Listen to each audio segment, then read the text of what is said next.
As of this recording, we are literally 1 month away from the NFL draft. And when a new group of players enters the league, from a fantasy standpoint, we are always wondering, how will they fit in? Well, I have got a ton of rookies that I'm going to talk about today, and I'm going to let you know the best possible landing spots for these guys based on fantasy football implications that could make them huge 2025 assets and beyond. Now, let me be extremely clear. This is not where I think these guys will be drafted. If you want to check out my first mock draft of the season, here's the thumbnail. I'll put the link down in the description below. But this is where I think these guys could land and become huge fantasy contributors right away, because the spot that they would be in would be just way too good to pass up. First up is the dynamic two-way player and Heisman winner out of Colorado, Travis Hunter. Let me bring you behind the scenes for just a second, because typically when we record these videos, we do them 2 days before or the day before they release to you all, because we know the NFL is ever changing and there's news that could make the videos irrelevant. And that's unfortunately what happened with this video, because I had Travis Hunter pegged to going to the New England Patriots as his best fantasy landing spot. And then I'm sitting in a football meeting and get the notification that the Patriots have signed Stefon Diggs. So I had to come back into the lab, sit down, and think about it. And I decided to keep Travis Hunter with the New England Patriots. Now, when you take a look at where he's going to go at the top of the draft, it is really hard to look at exactly where he could go and be the guy right away.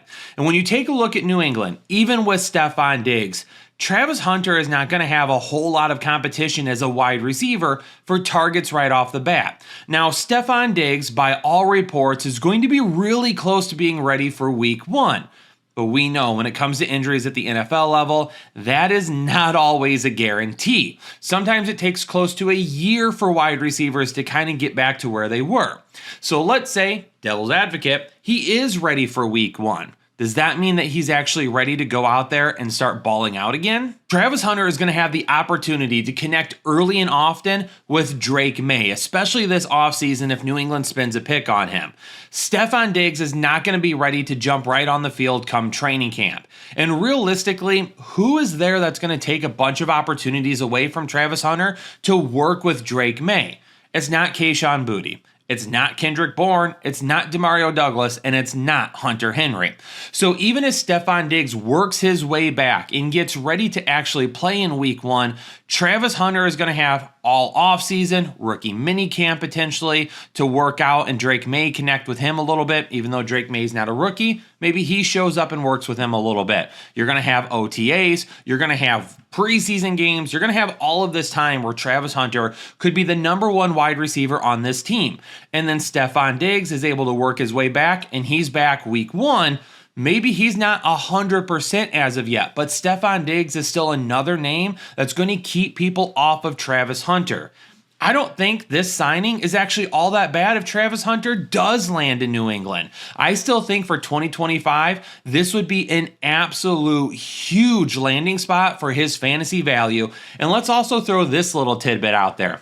If New England primarily uses Travis Hunter as a wide receiver, but allows him to play defensive back as well because New England needs help in the secondary, any stats that he accumulates on defense, depending on the league that you play in, you could also get fantasy points for. But what about Travis Hunter's college quarterback, Shedeur Sanders? Now, going behind the scenes once again, I had to redo the Travis Hunter section because the New England Patriots signed Stefon Diggs. I'm redoing the Sanders section now because the New York Giants caught everybody off guard and signed Russell Wilson. But remember what this video is about. It's not about who I think somebody should take, and it's not about where I think these players are going to be drafted. It is all about where is their best opportunity for fantasy production right away.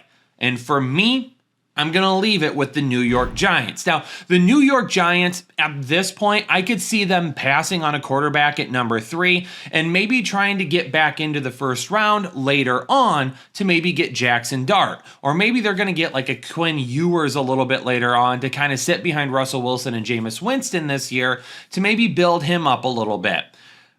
But Shedeur Sanders landing in New York, even with the additions that they've made from a fantasy standpoint, I still don't think it's that big of an issue because Russell Wilson, we have seen what other teams think about him already. Seattle was willing to trade him.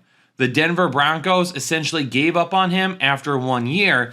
In Pittsburgh, I mean, yeah, they played him all season last year, but he had to beat out Justin Fields once he came back, and it was essentially an open competition in camp until he got hurt. And we know what we're getting with Jameis Winston, right? Yeah, he could throw 40 touchdowns in an entire season, but he might throw 40 interceptions as well. And if there's one thing the Giants are tired of, their players, their front office, their coaching staff, and their fans, it's mediocre and inconsistent quarterback play. Jameis Winston is going to be exactly the definition of inconsistent at times. We know he's going to put up some big points, but we also know that he's going to cause a lot of headaches. And the New York Giants, especially Brian Daboll, who's kind of on his last leg there, really can't afford for that to happen. Now, if the Giants would have signed Aaron Rodgers, I don't think there would have been any chance that Aaron Rodgers would have ever sat for Shedeur Sanders. But I see absolutely no issues with either Jameis Winston or Russell Wilson needing to sit for Sanders. Also, one of these quarterbacks could potentially be released before the regular season even starts. What if they draft Sanders, they get to training camp, Wilson doesn't look good or Jameis Winston doesn't look good. They don't have a lot of money invested in these quarterbacks. They decide to go ahead and move on from one of them. Shedeur Sanders is all of a sudden quarterback 2, and he has a chance to be quarterback 1 if the inconsistent play at quarterback continues. And by the way, he's got a top 10 wide receiver in Malik Neighbors he would be throwing to. You've got Darius Slayton, who absolutely can stretch the field. Theo Johnson could be one of the next good tight ends at the NFL level. And Tyrone Tracy at the running back position was pretty darn good at times last season. And I'll be talking about Cam Ward in just a second, and you can probably already guess where I've got Cam Ward going for his most upside potential in fantasy for 2025. But the Cleveland Browns, maybe they're on Shedeur Sanders, and he's not even on the board for the New York Giants at number 3. If that ends up happening, then Cam Ward sitting there for the New York Giants also looks pretty appeasing. It's going to depend on what happens in the first 2 picks before the Giants come on the board. But if Sanders falls outside of the top 3 picks, where could he realistically go and have fantasy value right away? Let's take a look at it. New England at 4, not with Drake May. Jacksonville at 5, not with Trevor Lawrence. Las Vegas at 6. Probably not going to happen considering that they traded for and paid Geno Smith. I would be under the impression that Las Vegas is going to give Geno Smith the helm right away and allow him to keep it unless he's really, really bad this next year. So at number 6, probably not. The New York Jets at number 7, potentially, especially if Justin Fields just doesn't get the job done for them. The Jets really don't have a ton of money invested in him, so that could end up being a decent landing spot, especially with like Garrett Wilson. But then like Carolina, it's not going to happen. New Orleans, potentially, but they seem very committed to Derek Carr. Chicago, no. San Francisco, no. Dallas, no. Miami, no. Indianapolis, yeah, another one. But that's what I'm trying to say. Like, when you take a look at realistically where Sanders is going to be drafted, his best fantasy potential is going to have to be either at Cleveland at 2 or the New York Giants at 3. Now, I believe it's going to be really hard for Tennessee to pass on Cam Ward at number 1 overall, but the door is still open for them to potentially take Travis Hunter, or maybe they decide to go with Abdul Carter instead, the number 1 edge rusher in this class. If they do one of those 2 things, or maybe another team trades up because they think Shedeur Sanders is the number 1 quarterback, Cam Ward could fall to Cleveland at number 2, and if he does, Cleveland should not hesitate to turn that card in with Cam Ward's name. Now, as it current stands, Cam Ward should have no issues beating out any of the quarterbacks currently on the Browns roster. Cam Ward is way better than Kenny Pickett. But then when you take a look into the future, Deshaun Watson, he's not going to be an issue in 2025. And if Cam Ward plays well enough, Deshaun Watson probably won't be an issue for him moving forward. But for the weapons around him, really not all that bad. Cleveland still has Jerry Jeudy and David Njoku, 2 game changers in that offense. Cedric Tillman did a decent job at stretching the field last season. And in this draft, Cleveland could absolutely add a younger running back to the room to kind of help prop up that part of the game. Or who knows, maybe they decide to bring back Nick Chubb on a 1-year deal. I don't think that there's any way in the world Ashton Jeanty makes it past the Las Vegas Raiders at number 6. That to me feels like it is the most perfect fit of any player and any team in this draft. But if he does make it past number 6 for some reason, Jeanty landing in Chicago could be one of the best fantasy picks of the season. Jeanty gets to run behind a revamped offensive line that the Chicago Bears could still address in the draft this season.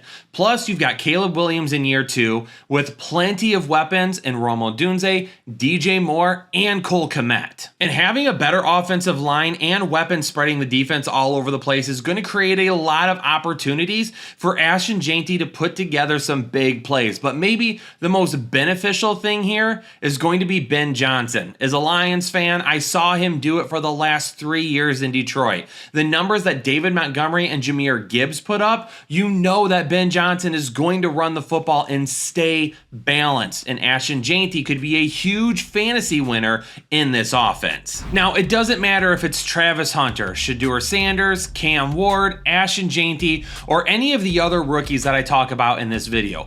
A lot of these players are going to help level up the offenses of whatever team drafts them, and they're going to do a whole lot to help them out, the same way we level up our gaming experience here at the Fantasy Headliners by using Turtle Beach. And if you want to level up your gaming experience the same way I have, or any of these NFL teams will do on draft day, then head on over to turtlebeach.com and use code word Headliners. You're going to get 10% off your entire order. Do you need a new mouse, a new keyboard, maybe a new headset? I've got a couple of them. I absolutely love them. They are great products and they are well worth the money. And for right now, if you use code word Headliners, you're going to get 10% off. But you better hurry before the code goes away. Let's talk about both tight ends together at the same time. Outside of Tyler Warren and Colston Loveland, there's not a whole lot to really be excited about at the tight end position. Several of those guys are late round flyers that maybe could help out an NFL team at some point over the next couple of years. But Tyler Warren and Colston Loveland are game changers right away. And if either of these guys were to land with the New York Jets, the Indianapolis Colts, or the LA Chargers, they would be in a fantastic position to produce off the bat in those offenses. Now, all three of these teams need a way more reliable tight end and a bigger playmaker at the tight end position. But when you take a look at the three teams, the Colts have a lot of weapons right now. So whoever lands there may not see as much volume as you would like. But landing with the New York Jets or the LA Chargers would allow you to slot in right behind the number 1 target, Garrett Wilson and Ladd McConkey, right away. You could be the number 2 target on either of those teams right off the bat. And with that type of potential volume, both of these guys could be borderline tight end ones in their rookie season, especially Colston Loveland if he falls to the LA Chargers and his old head coach, Jim Harbaugh. There still seems to be a ton of debate and a lot of discussion about who the wide receiver 1 is in this draft. And Matthew Golden ran himself into that conversation at the Combine. Let's go ahead and talk about him first. Maybe this is a hot take, or maybe it doesn't make a whole lot of sense to any of you right off the bat, but the Seattle Seahawks would be an awesome landing spot for Matthew Golden right away. Now you may be thinking to yourself, Kyle, I don't love that. Maybe you're a JSN fan. Maybe you think Cooper Kupp isn't washed overall. Maybe you think they're going to run the ball way too much, or maybe you think AJ Barner is one of the next great tight end options at the NFL level. Whatever it may be, this spot, right when you just look at the depth chart and on paper, it doesn't feel like a great landing spot. But what Matthew Golden could do in this offense absolutely could give him fantasy viable performances right away. They could be up and down. It could be like Tyler Lockett in his early years, where he would win you a week with a huge performance and then potentially disappear after that. But Matthew Golden could do that in his rookie season, because when you take a look at this offense, there's nobody to work the sideline or deep down the field. You have Cooper Kupp and you have JSN. Both of these guys run a very similar game. They run a lot of intermediate routes and they make guys miss and they pick up yards after the catch. So drafting a guy like Matthew Golden is going to give Sam Darnold a deep threat. And when you've got Cooper Kupp, JSN, A.J. Barner, Kenneth Walker, Zach Charbonnet, it doesn't matter. When you've got that group of guys that's going to work over the intermediate part of the field all the time, you're going to find Matthew Golden and a ton of one-on-one options down the field. Maybe Matthew Golden in Seattle would be a better best ball pick in 2025, but he would absolutely be fantasy viable and he would have some big days. I don't think that you can keep arguing that the Green Bay Packers have a wide receiver one on their roster, and they need one. Now, maybe they don't decide to go with a guy in the first round at wide receiver, and that would make a whole lot of sense because there is some depth at the wide receiver position. But a player like Tet McMillan would fit perfectly in Green Bay, and I absolutely love what he could do in this offense with Jordan Love. Jaden Reed, Dontavian Wicks, Tucker Kraft, Romeo Doubs, even Christian Watson when he comes back from injury. These guys are not wide receiver ones. They don't have the type of skill set that Tet McMillan does. And the biggest knock on McMillan right now is his speed. His 40 time isn't nearly as fast as what a lot of people would like. I don't care about that though, especially in this offense, because the burst and acceleration added into his route running that Tet McMillan offers offenses would be perfect for the Green Bay Packers, because you've got Dontavian Wicks and Jaden Reed who can be field stretchers, and then you've got Tet McMillan who can work over the intermediate part of the field. You could put him in the slot, you could move him outside, you can beat teams at all levels. If teams start paying too much attention to Reed and Wicks on the outside and you get one-on-one matchups with McMillan, he's still fast enough to burn some potential wide receiver twos. So give me Tet McMillan in Green Bay to make an impact on that offense right away. Give Jordan Love a weapon he desperately needs, and to make McMillan fantasy viable in his rookie season. There are several spots Omarion Hampton could go that I would absolutely love, but I still think there isn't a ton of clarity on exactly how high he could end up being drafted. Let's say for a second Ashton Jeanty does go to the Las Vegas Raiders. Bear fans, do not freak out, but I think Omarion Hampton at your first round pick would actually be a home run pick with Ben Johnson. Absolutely would love that. But if Jeanty is there and doesn't go to the Raiders and the Bears go with Jeanty, where does Hampton end up falling to? The next likely spot that I don't hate would be the Dallas Cowboys. Now, I am trying to be kind of realistic on where some of these players could end up falling to and where they may still be available at. And for Omarion Hampton going to the Dallas Cowboys, I don't think it's that awful as a pick. Could they use another offensive lineman? Absolutely. Could they use some help on the defensive side of the ball? Absolutely. But they need to get more aggressive with their offensive game plan. And you cannot let Dak Prescott and CeeDee Lamb wither away because you can't stay balanced. And with Schottenheimer running the team now, maybe we see a little bit more zest now that he can have complete control over what they do on that side of the ball. Now, it depends on what happens over the next several weeks, but this Dallas offense could look way different than what we've seen over the last several years. But Omarion Hampton could absolutely fit into that game plan no matter what. I will absolutely scream it from the rooftops. Jackson Dart does not get enough love in this draft. There are certain things that you could argue about Jackson Dart, but when you sit down and you watch the film, really watch it and break it down, you see a guy that could absolutely have a ton of ceiling at the NFL level. And more than likely, he is going to go anywhere from the mid portion of the first round to the end of the first round. But I could see a team jumping even higher than that.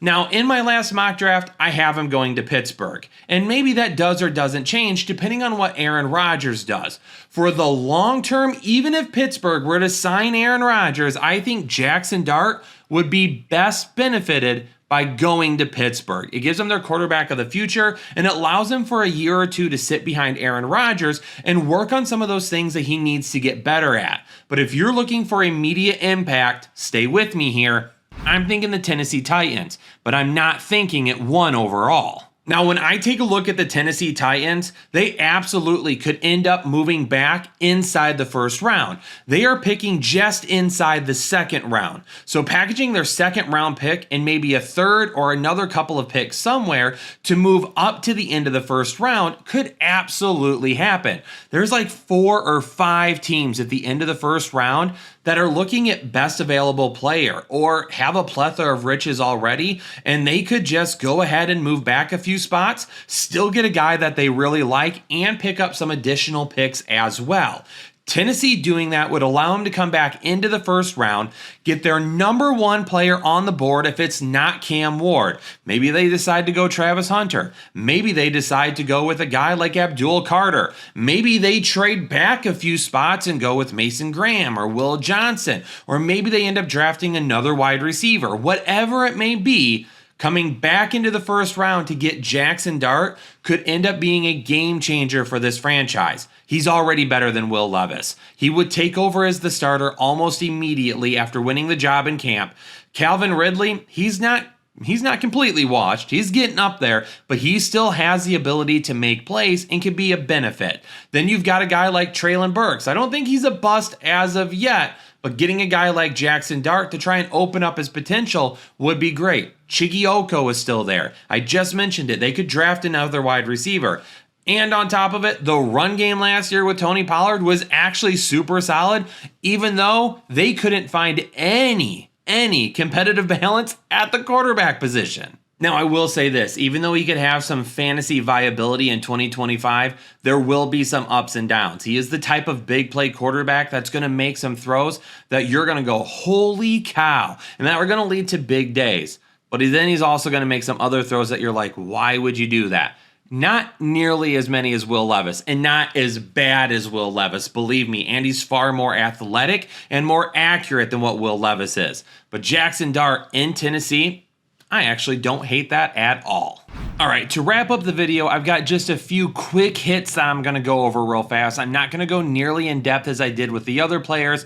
These are all guys that more than likely are going to fall outside the first round. So let's go ahead and just talk about really quickly where some of the best landing spots are for these guys. Quinshon Judkins. I absolutely could love Judkins falling to the Denver Broncos at some point. They need a guy that can be an overall, all-around running back in that offense. They've got McLaughlin there, and they got Audric Estime. Neither of those guys can do what Judkins does. I would love to see Travion Henderson with the Kansas City Chiefs. They re-signed Kareem Hunt, and they still have Isaiah Pacheco, but Hunt is not the same running back that he was a few years ago, and Isaiah Pacheco runs so hard he's constantly getting hurt. Henderson adds a little bit of a different gameplay style to the backfield, can work out of there as a pass catcher to begin with, and slowly take over that backfield as the season goes on. But if something like that were to happen, do not draft him the way y'all did Clyde Edwards-Helaire a few years ago. Caleb Johnson to the Pittsburgh Steelers would absolutely take the same role that Najee Harris has had the last few years. And I love Jaylen Warren, but it doesn't feel like Pittsburgh loves him as much as I do. And because of that, absolutely they could be drafting a running back. And taking Caleb Johnson to put him into that Najee Harris role would give him some definite fantasy value.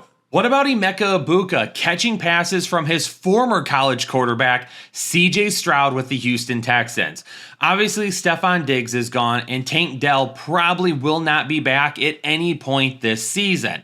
They did end up bringing in Christian Kirk, which I like that role, but put him on the outside, opposite of Nico Collins, put Egbuka in the slot, and that guy could end up seeing 90-plus targets this season. We know Nico Collins will be the number one wide receiver, but Egbuka in the slot could be an absolute game changer for this offense, especially given how bad the offensive line could end up being. CJ Stroud is going to have to get rid of the ball quick. Luther Burden, wide receiver out of Missouri, landing with the San Francisco 49ers would give them their replacement for Deebo Samuel. Now, there's a lot of people that either love Luther Burden or hate Luther Burden. I'm really in between. I think he could be a good NFL player, but I don't think he's going to be as good as a lot of people say he will. My comp for Luther Burden was Amon-Ra St. Brown, but a lot of people feel like he's a Deebo Samuel comp. Why not send him to where Deebo Samuel just left to do exactly what Samuel did? We already talked about Cam Ward landing with the Cleveland Browns as his best case fantasy scenario for 2025. So let's give him his former Miami wide receiver with Xavier Restrepo. I really like Restrepo. A lot is being made about his slow 40 time, but that's not where he's going to make his money anyway. So I'm not all that worried about it. Restrepo is a slot wide receiver that in Cleveland could absolutely step in with Judy on the outside, Cedric Tillman on the other side. Put Xavier Restrepo in the slot, and if there's any injuries to David Njoku, Judy, or Tillman, Restrepo's going to have some serious fantasy value right away as a deep sleeper. Headliner Nation, I hope you're loving the off-season content. This is one of my favorite times of the year when I really get to dive into these college players. Think about where they're going to be headed to, best case scenario for them, doing film breakdowns, watching film, mock drafts, all of it. Absolutely love it. So do me a favor, show us, myself, Jake, the rest of the team, that you appreciate the content that we're putting out and hit the like button for us. Views are down right now, and we understand a lot of people are not really paying attention to football. So for those of you that are paying attention, it would mean the world to us if you show us how much you enjoy the content by hitting that like button and letting us know down in the comments below. Are there any specific videos that we haven't really been doing that you want to see more of? And we'll try to get to those for you. For now, Headliner Nation, I'm going to get out of here. Stay safe, stay healthy. I'll catch you all in the next episode of the Fantasy Headliners.